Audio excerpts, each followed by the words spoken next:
Um lago que numa única noite tirou a vida de mais de 1.700 pessoas sem jamais transbordar das suas margens.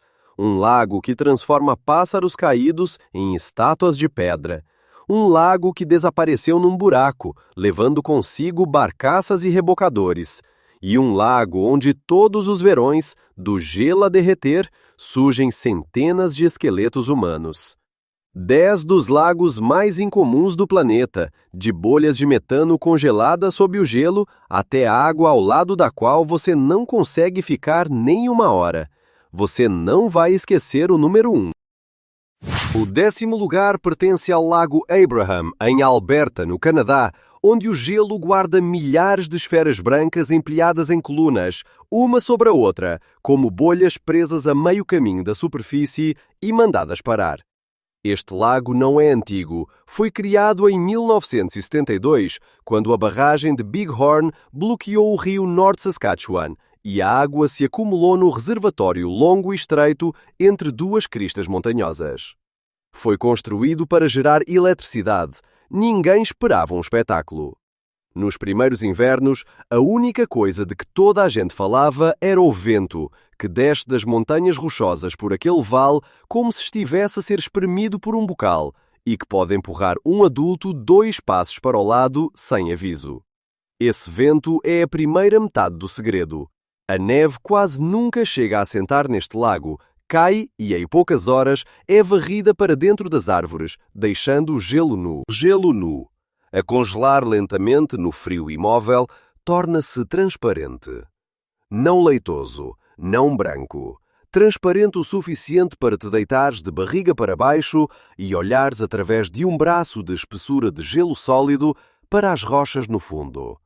E sentires o equilíbrio falhar, porque os teus olhos insistem que não há nada debaixo de ti. A segunda metade do segredo está debaixo da lama. Quando o vale foi inundado, afogou prados, solo, raízes e até povoamentos inteiros de árvores. Todo esse material orgânico continua lá embaixo, a apodrecer na escuridão onde não há oxigênio. As bactérias que prosperam exatamente nessas condições alimentam-se dele, e cada refeição concluída liberta uma golfada de metano. O gás sai do sedimento em forma de corrente de bolhas e começa a subir. No verão, as bolhas chegam à superfície e rebentam, e ninguém repara. No inverno, batem num teto. O gelo prende a primeira vaga, segurando cada bolha como um inseto em ambas. Depois, uma noite gelada engrossa a camada por baixo, apanha a vaga seguinte e prende também essa. Camada após camada, semana após semana, até as colunas congeladas parecerem páginas de um livro, com as bolhas mais recentes em baixo e as mais antigas presas no topo. Algumas têm a largura de uma moeda, outras são tão largas como um prato de jantar e ficam achatadas em discos pelo gelo que se fecha à volta delas, e numa única coluna consegues contar 10 ou mais, suspensas numa linha que desce para uma água demasiado escura para ver o fim. Ficar em cima disso é uma espécie estranha de desconforto. A superfície é dura como betão e lisa como vidro, e o vento é forte, mas por baixo o gelo está a falar. Estala com um baque seco que percorre quilómetros, e depois vem um zumbido longo e agudo que vai descendo de tom, um som quase eletrónico, como uma corda a ser dedilhada num salão vazio. Cada um desses ruídos é a placa a ajustar-se ao frio, e cada um deles faz com que os visitantes de primeira vez fiquem imóveis, convencidos de que estão prestes a cair. Às vezes, caem mesmo. O gelo perto das entradas de água é mais fino. As cristas de pressão vergam e abrem-se em fendas negras largas o suficiente para engolir uma perna. Os fotógrafos que vêm aqui pela imagem deitam-se de barriga para baixo para distribuir o peso, usam crampons nas botas e são avisados para nunca andarem sozinhos, porque a água por baixo é água de degelo dos glaciares e o frio nela para um corpo humano em minutos. Depois há o próprio gás, O metano é inflamável e continua sob pressão lá embaixo. Se fizeres um furo no gelo, as bolhas encontram a abertura e saem disparadas com o assobio que se ouve por cima do vento. Encosta-lhe uma chama e o lago respira fogo, uma coluna de laranja que se ergue mais alto do que uma pessoa durante alguns segundos, antes de se afinar e morrer. Parece um truque de magia. Na verdade, é uma linha de combustível sem válvula, a descer diretamente para a escuridão. E o mesmo gás é um gás com efeito de estufa muito mais potente do que o dióxido de carbono com que toda a gente se preocupa. É isso que fica contigo no Lago Abraham. É genuinamente bonito, uma das superfícies congeladas mais fotografadas da Terra. E é bonito porque está lentamente a libertar algo que a atmosfera preferia não ter. Estás em cima de uma tampa. E é aí que os visitantes se dividem em dois campos. Uns vêm com um machado e um isqueiro, partem o gelo e ateiam fogo ao gás que escapa para a fotografia que toda a gente partilha.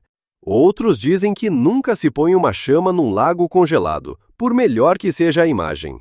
Uma palavra nos comentários. Acende, ou deixa estar. Quero ver que lado vence.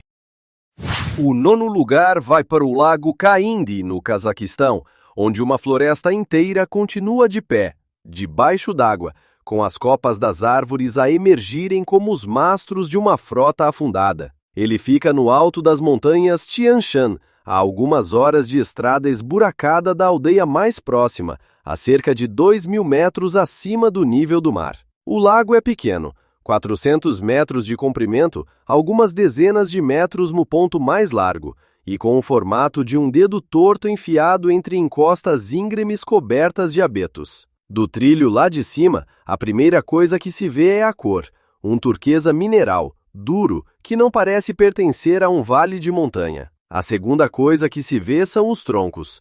São brancos como osso e completamente nus, afiados no topo como estacas, e sobem daquela água turquesa em filas. Dezenas deles. Alguns inclinam-se. A maioria está perfeitamente direita, exatamente onde cresceu. Demora um instante a perceber que não se está a olhar para postes fincados no fundo do lago por alguém.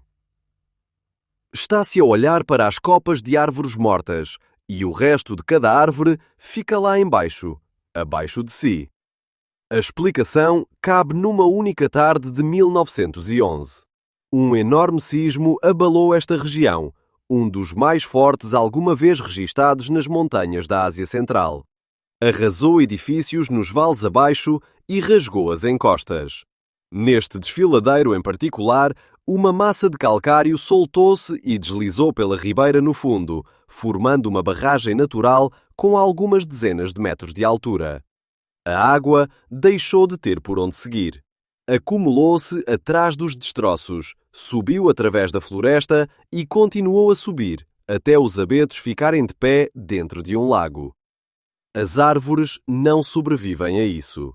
As raízes afogaram-se em poucas semanas e as agulhas caíram.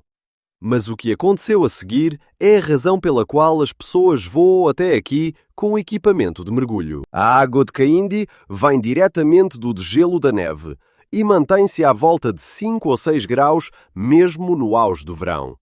Um frio tão constante abranda a decomposição quase até parar. E também impede que os organismos que devoram madeira e que normalmente destruiriam um tronco submerso se instalem. Assim, acima da linha de água, o sol e o vento desbotaram os troncos expostos, até ficarem cinzento-brancos, e arrancaram todos os ramos. Abaixo da linha de água, no escuro, as mesmas árvores continuam a usar os seus ramos. Os mergulhadores descem por uma água tão transparente que mal se nota como barreira, e nadam entre abetos que parecem ter estado vivos na semana passada, com a casca intacta, os membros abertos e as agulhas ainda presas, mantendo a forma na corrente fria. É um dos lugares mais desorientadores do planeta para mergulhar. Nada-se por uma floresta. Passa-se entre troncos como se estivesse a caminhar entre eles, numa encosta, só que aqui move-se em 3 dimensões E acima da cabeça, em vez de céu, há um teto prateado em constante movimento. A luz desce em feixes. O lodo fica suspenso na água onde uma barbatana o agitou. E todos os mergulhadores relatam o mesmo detalhe físico. O frio chega depressa, entra nos dedos em poucos minutos e transforma um mergulho de 1 hora num de 15 minutos, quer se queira, quer não. À superfície, o lugar é silencioso de uma forma que os vales de montanha normalmente não são. Nenhuma ave pousa nas árvores mortas, porque já não há onde se empoleirar. Nenhum inseto zune sobre a água, porque está demasiado fria. Há vento nos abetos vivos das encostas, há o cheiro a resina e pedra molhada, e há o ocasional estalo de um tronco a mexer algures no meio do lago. A chegada não faz nada para quebrar a sensação de estar num lugar inacabado. O último troço é uma estrada cheia de sulcos que sobe o desfiladeiro e que carros normais não conseguem vencer. Depois de chuva forte, transforma-se em lama e fecha o vale por completo durante dias, deixando quem estiver lá em cima à espera que a situação passe. Já passaram mais de 100 anos desde esse sismo, e o lago tem vindo, em silêncio, a trabalhar a prova desde então. Alguns troncos caem todos os anos. A barragem aguenta, na maior parte do tempo, embora o nível da água desça nos anos secos e suba depois do grande degelo, e a parte exposta de cada árvore fica um pouco mais curta ou um pouco mais longa com isso. O que faz Candy ficar na memória não é o perigo, porque quase não existe. É a aritmética. Uma tarde de tremor há mais de 100 anos, e uma floresta que crescia em terra seca tem estado desde então a prender a respiração debaixo de água, ainda de pé em formação, ainda verde no escuro, à espera de um lago que nunca mais vai escoar. Em 8º lugar, o Mar de Aral, que já foi o 4º maior lago do planeta e hoje é um deserto com navios enferrujados repousando na areia, a 150 quilômetros da água mais próxima. Para entender a dimensão do que aconteceu, é preciso começar pelo que existia ali. O Aral cobria cerca de 68 mil quilômetros quadrados, espalhando-se pelo que hoje é o Cazaquistão e o Uzbequistão. Era alimentado por 2 grandes rios que desciam das montanhas, o Amudária e o Sirdária. Havia ilhas, tempestades, uma frota pesqueira, fábricas de conservas e cidades portuárias com cinemas e prédios de apartamentos. Dezenas de milhares de pessoas tiravam dali o sustento, e o lago respondia por uma fatia importante de toda a pesca soviética. Depois, arrancaram os rios dele. A partir da década de 1960, engenheiros abriram canais de irrigação pelo deserto para cultivar algodão, a cultura que chamavam de ouro branco, em terras que nunca tinham conseguido sustentá-la. Os canais funcionaram, o algodão cresceu, mas foram escavados direto na areia, sem revestimento, e volumes enormes de água simplesmente se infiltravam ou evaporavam antes de chegar a um único campo. Os 2 rios foram tão desviados que, em alguns anos, nenhum dos 2 chegava ao lago. Um lago sem rios de entrada, em clima desértico, faz exatamente uma coisa: evapora. A linha da costa começou a recuar, primeiro metros por ano, depois quilômetros por ano. No fim da década de 1980, o Aral já tinha se dividido em corpos d'água separados.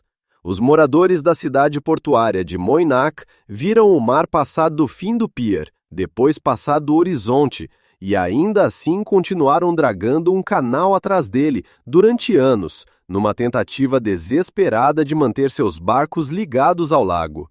Hoje, Moynak tem um monumento, um museu cheio de fotografias de uma costa que ninguém vivo consegue mais alcançar, e um cemitério de navios. Os arrastões estão parados sobre um chão rachado e coberto de sal, com camelos vagando entre eles. Os cascos estão corroídos pela ferrugem, as hélices meio enterradas, e a pintura foi arrancada pela areia até sobrar só o metal nu do lado que encara o vento dominante. Suba a escada de qualquer um deles e você estará em uma ponte, com a mão no leme, olhando para uma extensão de areia que vai até onde a vista alcança. O que mais impressiona é o som. Numa costa, você espera água e gaivotas. Aqui, há o vento empurrando areia contra o aço, o gemido lento de um casco se dilatando no calor da tarde e o estalo da crosta de sal sob as botas. Mais nada. Os moradores mais velhos apontam para onde a água chegava no ano em que nasceram, e o lugar que eles indicam fica sempre em algum ponto lá longe, na névoa. A água que restou já nem é bem água, no sentido que os pescadores conheciam. À medida que o volume diminuía, o sal que sempre estivera dissolvido ali ficou para trás e se concentrou. O remanescente do sul ficou várias vezes mais salgado do que a água do mar, muito além do que os peixes nativos conseguiam suportar. 2 dezenas de espécies de peixes nativos colapsaram. A pesca comercial morreu por completo e todos os empregos ligados a ela foram junto. Depois veio a parte que ninguém previu. O fundo do lago exposto não é areia limpa, é sedimento acumulado ao longo de décadas, carregado de sal, produtos químicos agrícolas e resíduos de fertilizantes que os rios traziam e despejavam ali. O vento levanta isso tudo. Tempestades de poeira agora se erguem da bacia seca e carregam essa mistura por centenas de quilómetros sobre terras habitadas, cobrindo plantações, telhados e pulmões. As estatísticas de saúde da região ao redor, doenças respiratórias, problemas renais, mortalidade infantil, pioraram drasticamente e continuam assim. Há ainda um detalhe que transforma essa tragédia ecológica em algo mais frio. No meio do antigo mar havia uma ilha chamada Vozrozhdeniye, e nessa ilha a União Soviética mantinha uma instalação secreta de testes de armas biológicas. O isolamento era justamente o objetivo, cercada por água, inacessível, negável. À medida que o mar baixava, a ilha crescia e, por fim, deixou de ser ilha de vez, ligando-se ao continente por uma ponte de terra. Ali tinham sido enterrados recipientes com os poros de antraz. Anos depois, foi necessária uma operação internacional de descontaminação para lidar com o que havia sido deixado para trás. Nem tudo é perda. No norte, o Cazaquistão construiu uma barragem no canal que liga os 2 remanescentes, segurando tudo o que o Sirdarya ainda traz. O nível da água no Lago do Norte subiu vários metros, a salinidade caiu e os peixes voltaram. O bastante para que os barcos operem novamente a partir de Aralsk e a captura local seja medida em milhares de toneladas. A linha da costa recuou de volta em direção à cidade por dezenas de quilómetros. A metade sul não vai voltar. E é isso que torna ficar entre aqueles navios tão pesado. Você está diante da prova de que um corpo d'água do tamanho de um pequeno país pode ser apagado dentro de uma única vida humana, por pessoas que achavam que estavam apenas pegando o rio emprestado. O 7º lugar fica com Taal, nas Filipinas, e a forma mais fácil de descrevê-lo é dizer em voz alta, devagar, um lago com uma ilha dentro dele, com um lago nessa ilha, e durante muito tempo, uma pequena ilha de rocha no meio disso tudo. Tudo isso é um vulcão, e o tamanho dele é justamente a parte que muita gente não percebe. O Lago Taal não é um lago que por acaso tem um vulcão por perto. O lago é a cratera. Há dezenas de milhares de anos, uma série de erupções colossais abriu uma bacia com mais de 20 quilômetros de largura, e depois ela desabou sobre si mesma. O buraco se encheu de água. O que os turistas fotografam como o vulcão, o cone verde erguendo-se no meio, é só a abertura ativa, aparecendo acima da superfície de uma caldeira tão grande que, da margem, você nem consegue ver o outro lado. No topo desse cone há uma cratera, e dentro da cratera existe outro lago, amarelo de enxofre nas bordas e soltando vapor. Durante décadas, uma rocha ficou exposta nesse lago superior, e os guias adoravam chamá-la de a Ilha no Lago, na Ilha no Lago. um dos pedaços de geografia mais estranhos de todo o planeta. Ele fica a cerca de 2 horas de carro de uma capital com mais de 10 milhões de pessoas. E aí está a metade incômoda da história. Este é um dos vulcões mais mortais do mundo e ele não fica isolado, não está adormecido e não é nada gentil quando desperta. Nos anos 1700, ele entrou em erupção quase sem parar durante meses, lançando tanto material que 4 cidades ao redor da margem tiveram de ser abandonadas e reconstruídas em outro lugar. Em 1811, explodiu no meio da noite, e tudo o que vivia na ilha central, mais de 1.000 pessoas e todos os animais com elas, desapareceu em minutos. Cinzas caíram sobre a capital. Os corpos encontrados depois não tinham sido mortos pela lava, mas pelo calor e pela própria força da explosão. Depois, em 1965, ele fez algo que nunca tinha sido devidamente documentado antes, e deu à ciência um novo termo. Em vez de lançar cinzas diretamente para o alto, a erupção empurrou uma nuvem quente de vapor, gás e rocha para fora, correndo pela superfície do lago em um anel que se espalhava, mais rápido do que qualquer coisa na água poderia se mover.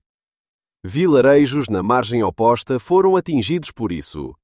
Os cientistas que estudaram as consequências deram ao fenómeno o nome de base surge, e as fotografias deste anel se expandindo sobre o lago ainda são usadas para ensinar o assunto. A maior erupção mais recente aconteceu em janeiro de 2020 e foi filmada por metade do país ao mesmo tempo.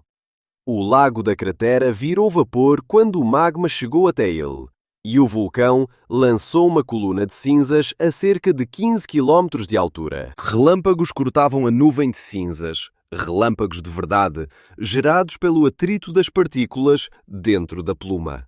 Cinzas cinzentas caíram sobre províncias inteiras e chegaram à capital. O aeroporto internacional foi fechado. Telhados desabaram sob o peso das cinzas molhadas. Algo perto de 500 mil de pessoas deixou suas casas e, quando voltaram, campos e viveiros de peixes estavam soterrados. Cavalos que levavam turistas até o Cone estavam mortos sob as cinzas e o bonito lago da cratera no topo simplesmente tinha desaparecido, fervido até sumir, deixando no lugar um buraco seco e rachado. Desde então, ele voltou a se encher. Apesar de tudo isso, as pessoas vivem sobre a água. O Lago Taal é um lago em atividade, com cidades de pescadores ao redor e gaiolas de criação nas águas rasas, e guarda algo que não existe em nenhum outro lugar. A única sardinha de água doce do mundo. O lago já foi um braço do mar, até que as erupções selaram o canal, e ao longo dos séculos, a água salgada presa ali foi se tornando doce aos poucos. Os peixes marinhos que ficaram presos ali se adaptaram ou morreram. A sardinha se adaptou, e hoje existe só neste lago, e em nenhum outro corpo d'água da Terra. De pé na margem, o perigo é invisível. Mas o cheiro não. O enxofre desce do cone levado pelo vento. A água fica morna em alguns pontos, onde o gás sobe pelo fundo. O solo na ilha central é quente o bastante em certos lugares para que os guias digam para ninguém se sentar no chão. Oficialmente, a ilha inteira é uma zona de perigo permanente, onde ninguém deveria viver de jeito nenhum. E mesmo assim, durante anos as pessoas viveram ali, cultivando a terra de cinzas, levando cavalos pela encosta para os visitantes, porque o solo é excelente e os turistas apareciam todos os dias. Esse é o acordo que Taal oferece, e milhares de famílias aceitam. Você ganha uma das terras mais férteis do país, uma vista que nenhum cartão postal faz justiça e um lago cheio de peixes que não existem em nenhum outro lugar. Em troca, você concorda em viver dentro de uma cratera que entrou em erupção mais de 30 vezes desde que começaram a registrar a história, em cima de uma abertura que pode transformar um cone verde em um deserto cinzento da noite para o dia. Sexto da lista. o Lago Fervente na ilha de Dominica, um corto de água tão quente que o centro dele está, de facto, visivelmente a ebulição e ninguém jamais conseguiu medir a temperatura ali. Chegar até ele já é o primeiro aviso. O lago fica dentro de um parque nacional no interior montanhoso e a única forma de entrar é a pé. Uma caminhada dura de várias horas em cada sentido, por cristas, subidas escorregadias de barro e pelo vale que leva o nome de Vale da Desolação. E o nome faz jus ao lugar. A floresta tropical simplesmente termina. O que vem depois é chão nu, riscado de amarelo, laranja e cinzento, com vapor a sair de fendas na rocha, riachos mornos a correrem por cima das botas e poças de lama cinzenta que engolem e arrotam.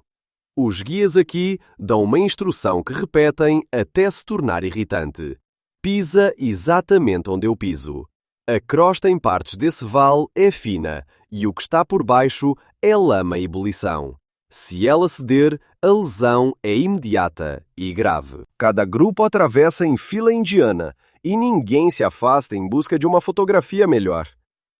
O cheiro é a próxima coisa que se nota. Enxofre, denso e podre. Daquele tipo que fica agarrado à roupa e ainda lá está 2 lavagens depois.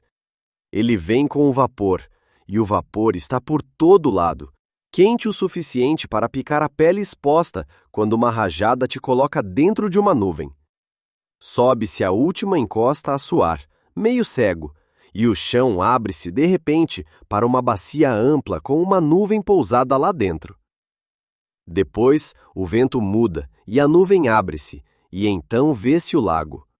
É um disco cinzento-azulado de água com talvez 60 metros de largura, cercado por falésias íngremes, e o centro inteiro está em movimento. Uma cúpula agitada e convulsa de água que sobe, colapsa e volta a subir, lançando salpicos, enquanto o vapor se rasga da superfície em lençóis. Os primeiros europeus a descrevê-lo chegaram na década de 1870, e a expedição científica que se seguiu fez o que os cientistas fazem: tentou medir a temperatura. Nas margens, onde a água está mais calma, registaram valores na casa dos 80 e dos 90 e poucos graus. Quente o bastante para escaldar de imediato. Quente o bastante para nada viver ali.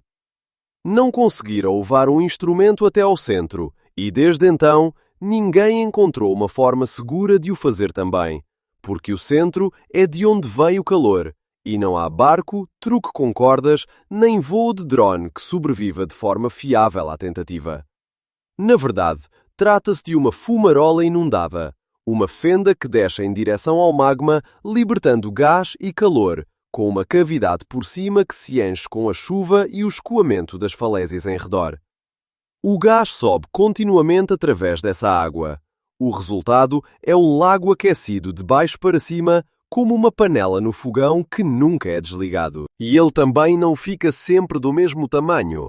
De vez em quando, a abertura lá embaixo muda e o lago esvazia, às vezes em poucos dias. O nível da água desce vários metros, a ebulição para, as fumarolas assobiam numa taça de lama e, durante algum tempo, quase já não há lago nenhum. Depois, volta a encher e tudo recomeça. Isto aconteceu repetidamente ao longo do último século e meio. E sempre que acontece, os geólogos correm para lá, porque um sistema capaz de se esvaziar tão depressa também pode lançar material para fora. Já foram registadas explosões aqui, com jatos de água e lama a serem projetados bem alto no ar. E também não há ninguém a vir ajudar. A estrada mais próxima fica a horas de distância. O trilho atravessa terreno onde um helicóptero não consegue aterrar. E qualquer pessoa que se magoe é carregada para fora pelos mesmos que a acompanharam na entrada. Os guias levam água para todo o grupo, porque os riachos ao longo do percurso ou estão carregados de enxofre ou são quentes o suficiente para provocar bolhas e, quando se regressa ao início do trilho, o vale já está na roupa, no cabelo e fica ali durante dias. O som na borda é o que as pessoas mais recordam. Não é o borbulhar educado de uma chaleira. É um rugido baixo e contínuo, com pancadas irregulares lá dentro, como se algo pesado se estivesse a virar debaixo de água. E isso não para. Não dá para manter uma conversa sem levantar a voz, e o calor que sobe da superfície bate no rosto em ondas, morno, depois quente, depois quente o suficiente para te fazer recuar sem sequer decidires isso. Antes de saírem da borda, todos os visitantes ouvem a mesma coisa. O que cai lá dentro não volta. Nem um chapéu, nem uma câmara, nem um cão, nem uma pessoa. É um dos raríssimos lugares da Terra em que a distância de segurança certa não se mede a partir da água, mas sim do chão onde estás a pisar. Quinto lugar, o Lago Peigneur, na Louisiana. Um lago raso e sonolento de pesca que se esvaziou por completo em questão de horas, levando consigo uma plataforma de perfuração, 11 barcaças e um rebocador. Antes de tudo acontecer, este era um lugar sem nada de especial. Tinha cerca de 3 metros de profundidade, água doce, era cercado por ciprestes, com um jardim botânico e estufas na margem, e barcos saindo por ali quase todas as manhãs. Mas, por baixo, havia algo gigantesco, um domo de sal, um bloco sólido de sal-gema com quilômetros de profundidade, e dentro desse domo funcionava uma mina de verdade, com túneis, máquinas e mais de 50 homens em turno. Na manhã de 20 de novembro de 1980, uma equipe de perfuração trabalhava numa plataforma sobre a água, em busca de petróleo. A broca, um eixo não muito mais largo que um prato de jantar, desceu pelo fundo do lago e entrou no sal, e algo deu errado na geometria. O furo interceptou um túnel da mina lá embaixo. No começo, a equipe só percebeu que a plataforma começou a inclinar. Depois, ela inclinou mais ainda, e eles abandonaram a estrutura, foram para a margem e se viraram para assistir à própria plataforma de perfuração, uma estrutura de muitas toneladas, pender, afundar, seguida pela torre e desaparecer. Lá embaixo, na mina, os mineiros ouviram água. Sal não resiste à água, ele se dissolve. Cada litro que entrava pela perfuração alargava ainda mais o buraco, e cada alargamento deixava passar mais água. O que começou como um vazamento virou uma torrente em poucos minutos, abrindo a passagem cada vez mais. A mina foi inundada de cima para baixo, enquanto os homens corriam para os elevadores. Todos os mais de 50 mineiros do turno conseguiram sair vivos, e esse continua sendo o detalhe mais extraordinário de todo o episódio. Na superfície, o lago virou um redemoinho, não um simples giro, um funil largo bastante para engolir estruturas, com uma garganta visível no centro, girando rápido o suficiente para puxar tudo o que estava na água em direção ao meio. 2 pescadores, num pequeno barco, descobriram que o motor era inútil contra aquilo e se salvaram levando a embarcação até as árvores e subindo pelos galhos. Então, o redemoinho começou a devorar a terra. Levou a plataforma de perfuração.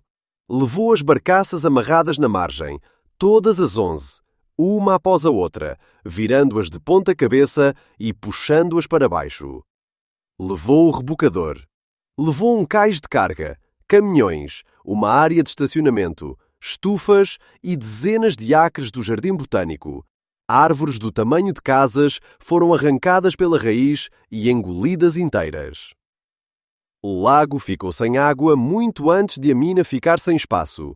Então, a água se inverteu. O canal que ligava o lago ao golfo virou ao contrário e passou a correr de volta, com água salgada entrando do mar para preencher o buraco. E onde ela despencava na bacia que se esvaziava, formou-se uma cachoeira de cerca de 50 metros de altura.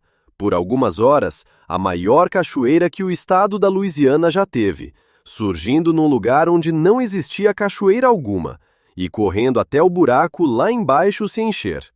Ar comprimido explodiu dos poços da mina na margem em jatos que subiam muito acima das copas das árvores.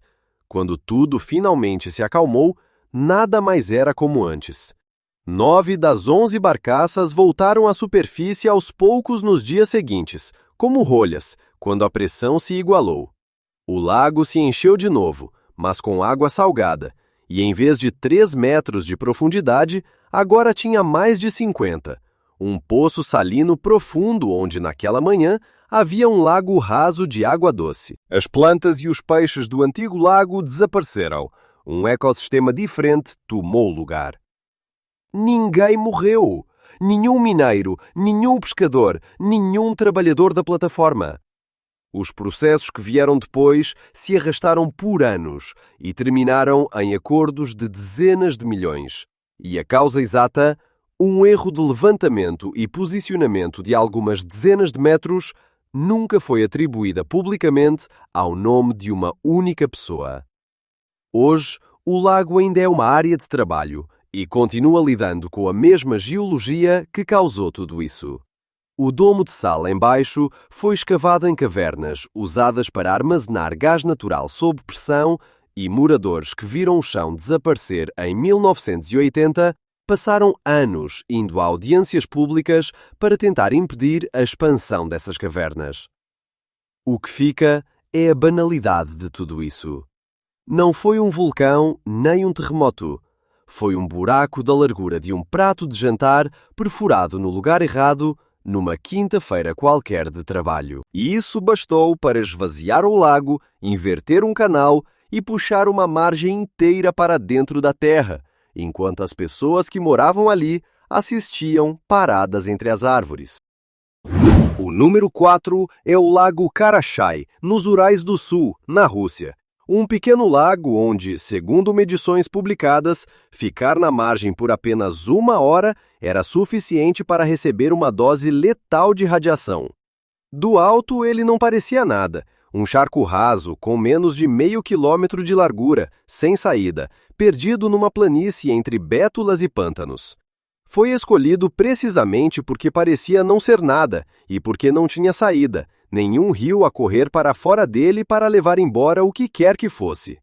A partir de 1951, a fábrica Mayak, ali perto, começou a usá-lo como local de despejo.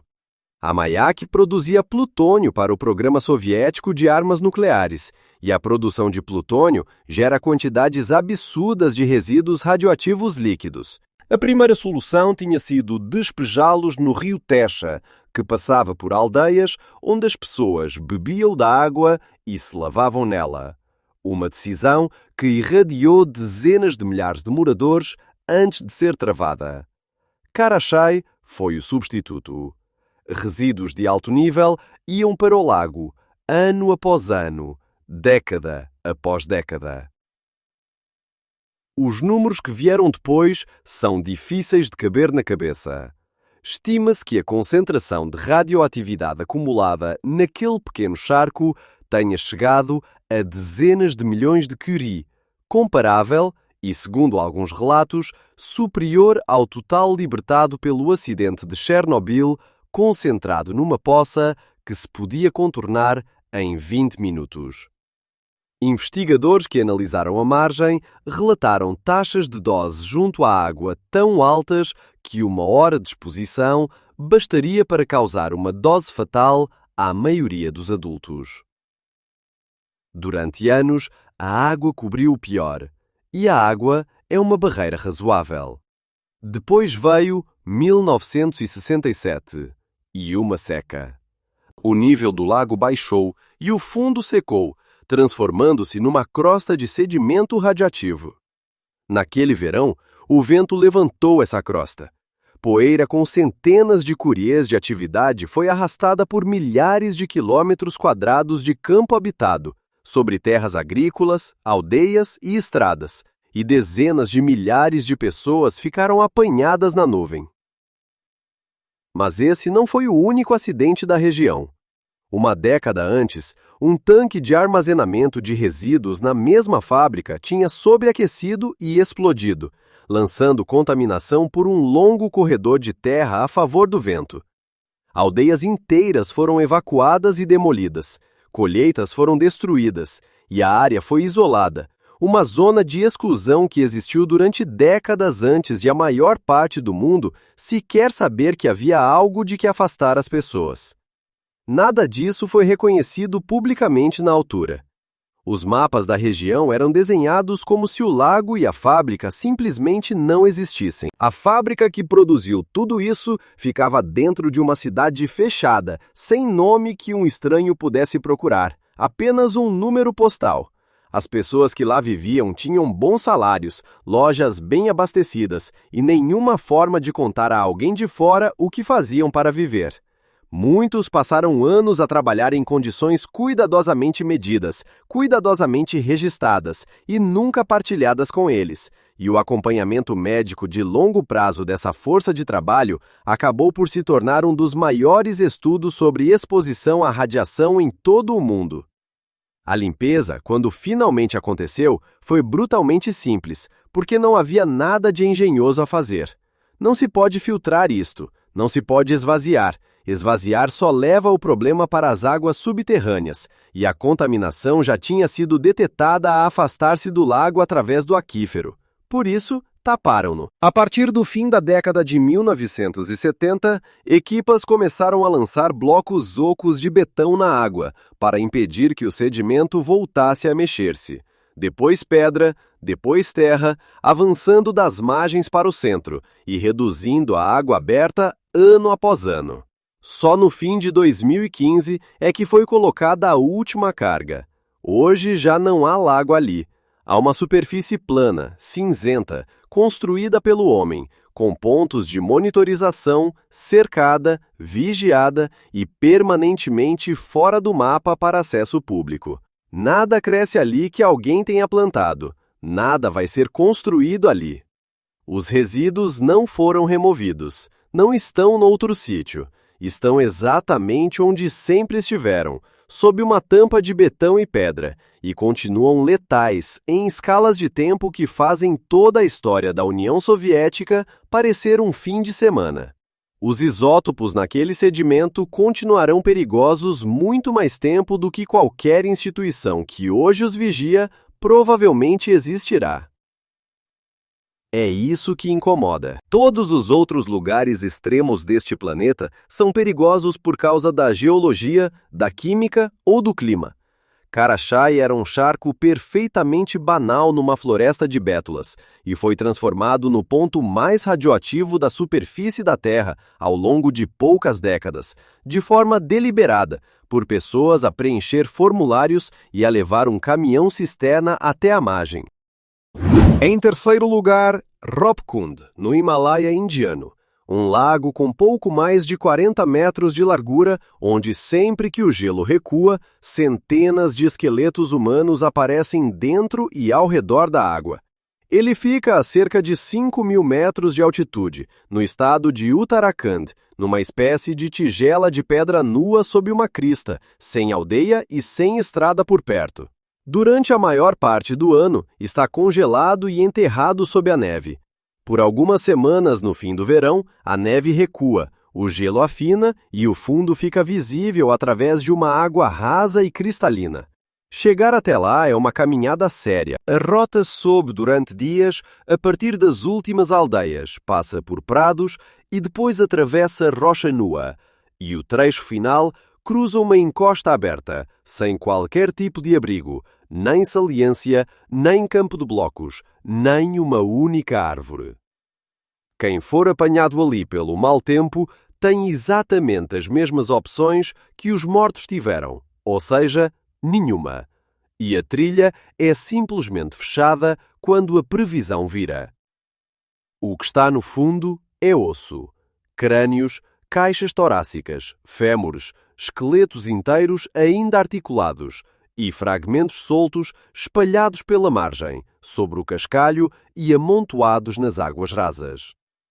As estimativas variam de 600 a 800 pessoas, homens e mulheres, adultos de todos os tipos físicos, espalhados ao redor de um corpo d'água que você atravessaria ficou uma pedrada. Um guarda florestal relatou isso durante a Segunda Guerra Mundial, em 1942, e a primeira grande suspeita foi de que se tratava de soldados, uma força invasora que teria morrido nas montanhas.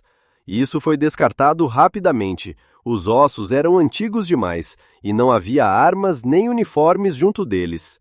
O que havia, preservado pelo ar seco e gelado, era extraordinário. Cabelos ainda presos aos crânios, fragmentos de carne e pele, sandálias de couro, artefatos de madeira, anéis, pulseiras de vidro e contas.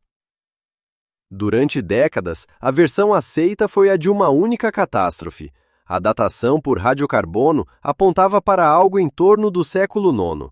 Exames dos crânios encontraram um padrão impressionante de fraturas, ferimentos curtos, profundos e arredondados, concentrados no topo da cabeça e nos ombros, e quase nada na parte inferior do corpo.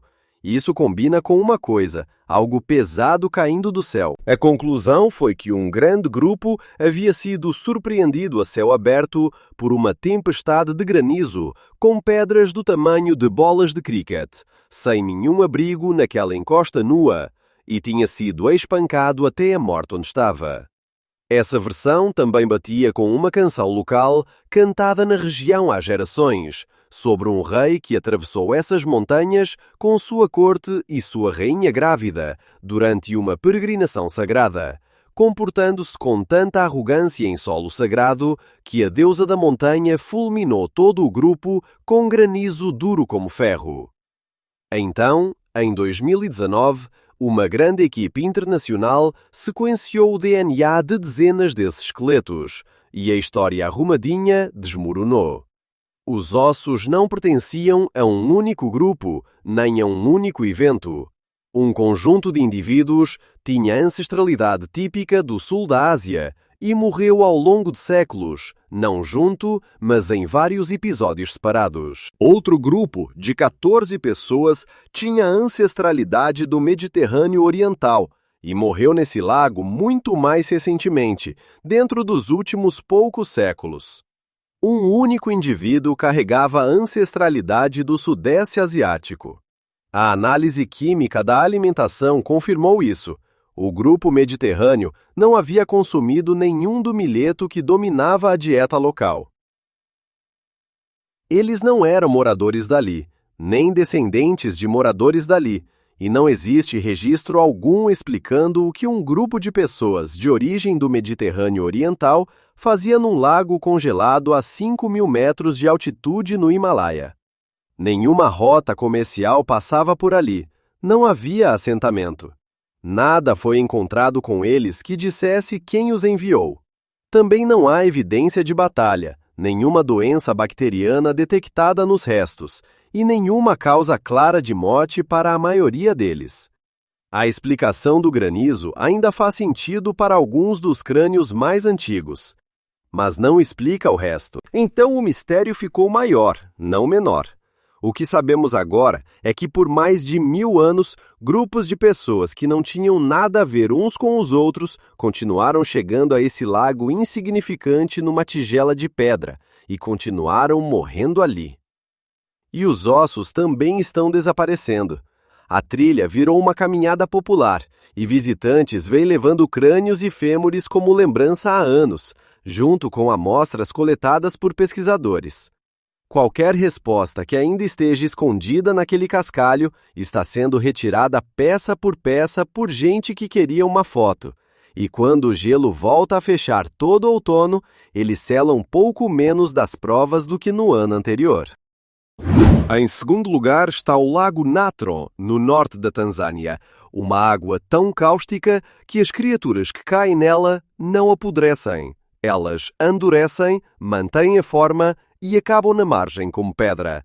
Ele fica no Vale do Rift, perto da fronteira com o Quênia, numa das paisagens mais quentes, mais baixas e mais implacáveis da África.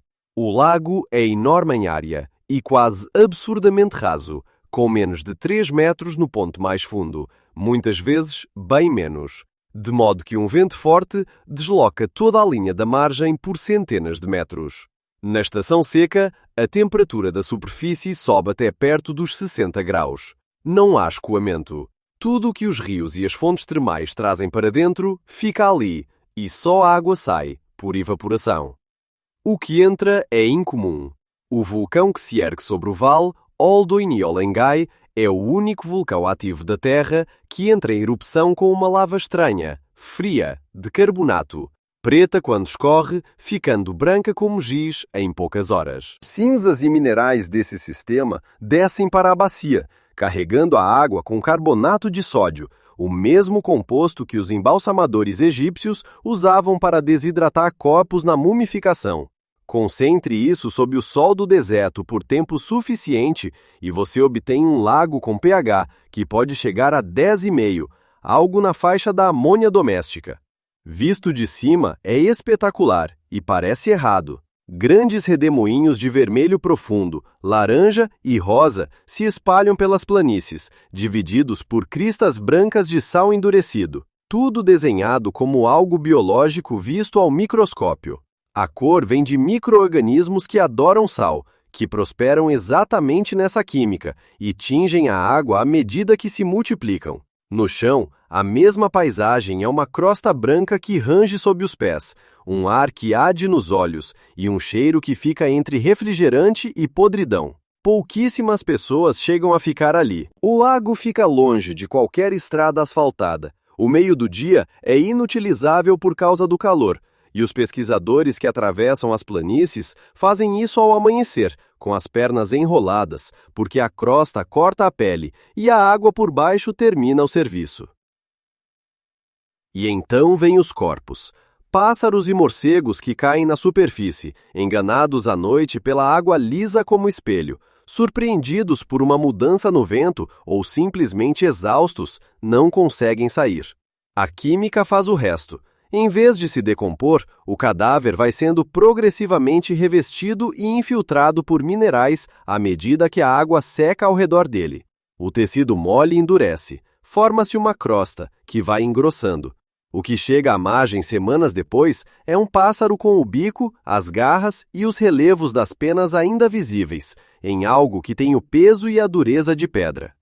Um fotógrafo que trabalhou ali recolheu vários desses e os fotografou pousados em galhos, como se tivessem sido flagrados no meio da vida. Essas imagens correram o mundo e elas são honestas sobre o que mostram.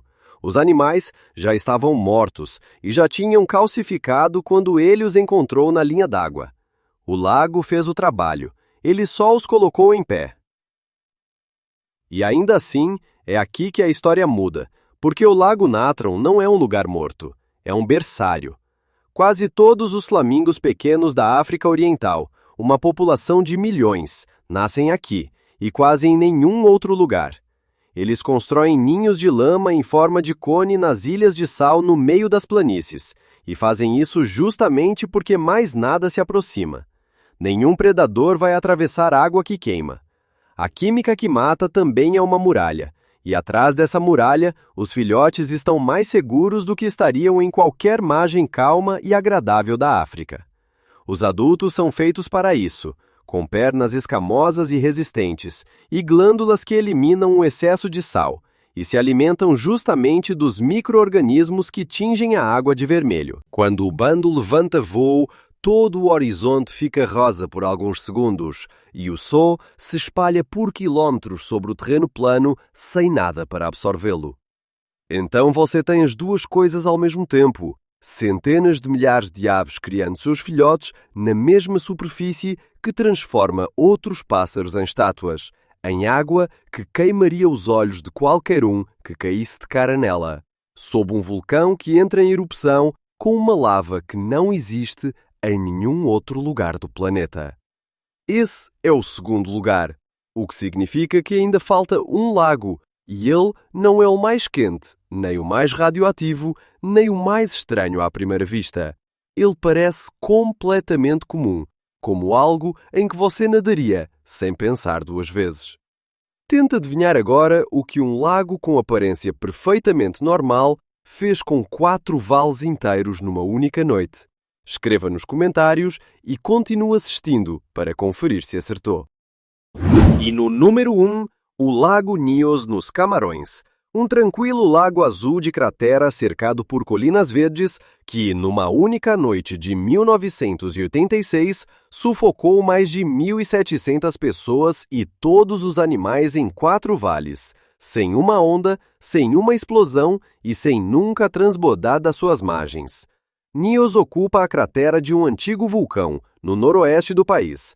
Tem cerca de 2 quilômetros de comprimento e é muito profundo, cercado por falésias íngremes em alguns lados, com terras agrícolas e pastagens de gado a descerem a partir dele.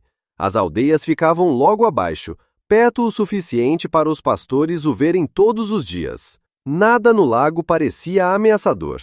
Os pescadores usavam-no, as crianças nadavam nas margens. O perigo estava a 200 metros de profundidade. Debaixo da cratera, o magma liberta dióxido de carbono, que se infiltra pela rocha e se dissolve na camada mais profunda do lago. Na maioria dos lagos, isso nunca seria um problema, porque a maior parte deles se mistura sazonalmente. A água fria da superfície afunda, a água profunda sobe e o gás dissolvido escapa aos poucos.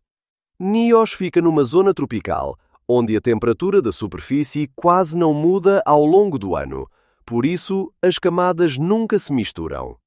A água do fundo foi continuando a absorver gás, estação após estação, durante décadas, presa pelo peso da água acima, como uma garrafa sob pressão, com a tampa bem apertada.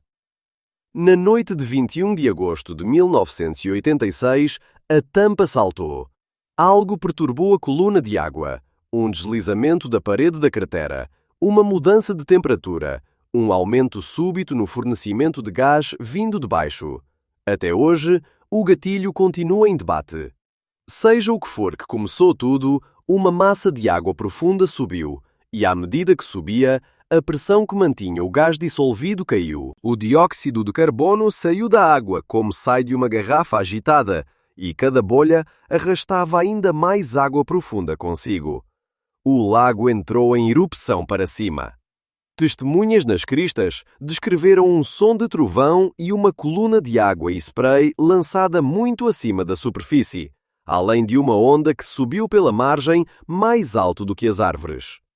As estimativas de quanto dióxido de carbono saiu daquele lago em poucas horas variam de centenas de milhares de toneladas a bem mais de 1 milhão, e a água mudou de azul para o vermelho ferrugem escuro, à medida que a água do fundo, rica em ferro, foi puxada para a superfície e encontrou o ar. O dióxido de carbono é invisível, não tem cheiro e é mais pesado do que o ar.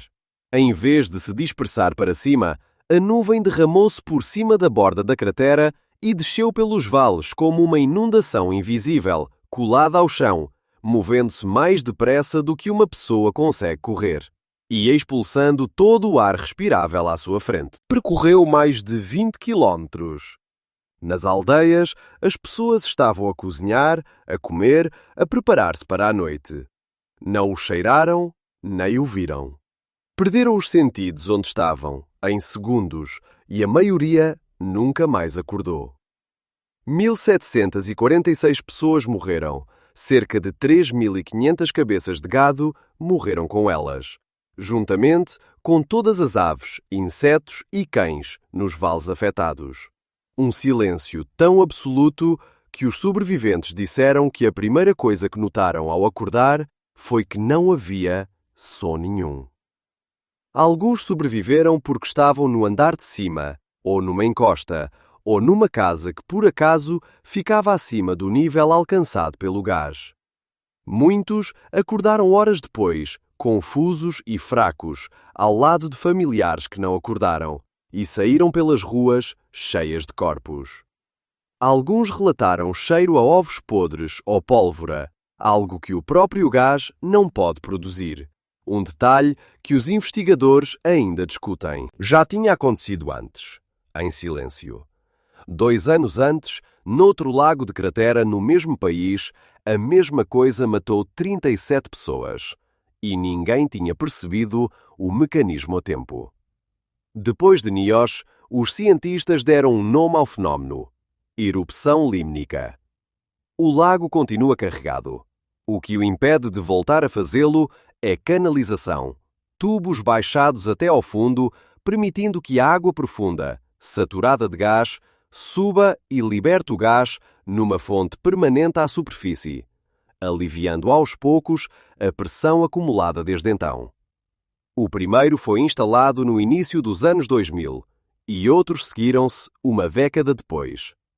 Entretanto, a barreira natural de rocha que contém o lago está a erodir e, se falhar, a inundação chegaria às aldeias do outro lado da fronteira, na Nigéria. Por isso, o lago mais mortal deste planeta não está a ferver, não é radioativo e não está cheio de ossos. É um belo lago azul em colinas verdes, com tubos fincados nele, a ser drenado do seu próprio fôlego, uma bolha de cada vez, para sempre. Qual destes 10 ficava com o primeiro lugar para ti? Escreve nos comentários.